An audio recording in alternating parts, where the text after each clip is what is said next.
Welcome to SOS Media, your #1 source of the latest news, opinions, and in-depth investigations that dig deeper into today's developing stories around the globe.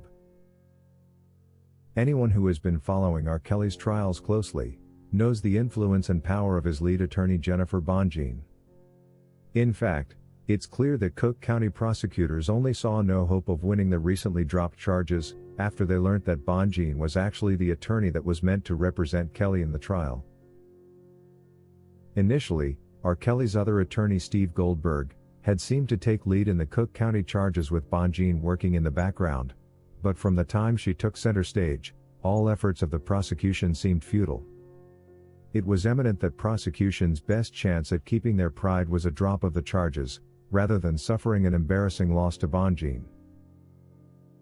Although Bonjean's reputation precedes her exceptional win for Bill Cosby, that turned around a near-to-life sentence over a simple technicality that had been ignored by prosecution, she only became a real threat to government when she helped Kelly win on more than half of the counts charged against him in the recently concluded Chicago state trial. Bonjean is now at it again, with a new filing asking for a new trial for R. Kelly in Chicago, insisting that one of the alleged victims misled jurors about seeking restitution for past abuse. According to Bonjean, Jane, the star witness against Kelly in his federal trial in Chicago last year, for which he still awaits sentencing this February, lied to the jury about her plans to seek millions of dollars in restitution from Kelly upon his conviction.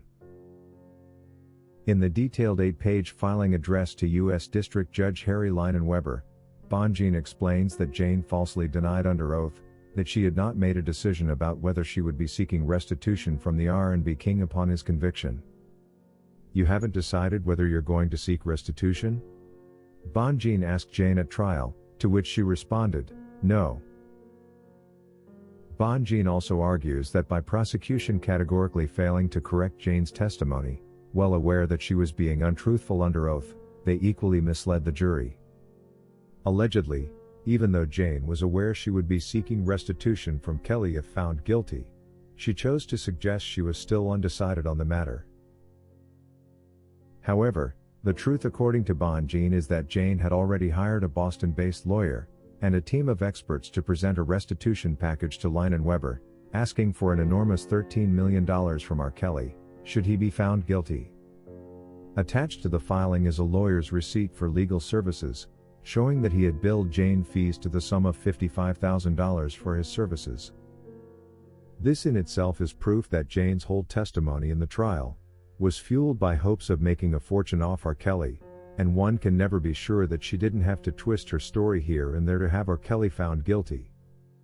Bonjean therefore seeks that all counts related to Jane and her testimony are completely thrown out the window, warranting a retrial. All we can do now is wait for U.S. District Judge's response to Bonjean's filing, but one thing we can all be sure of is that the government is definitely going to have some sleepless nights over this. Thank you for watching today's video brought to you by SOS Media. If you haven't subscribed to our channel yet, please subscribe and hit the bell icon so you never miss any of our videos. Also remember to leave your comment about today's topic in the comment section below.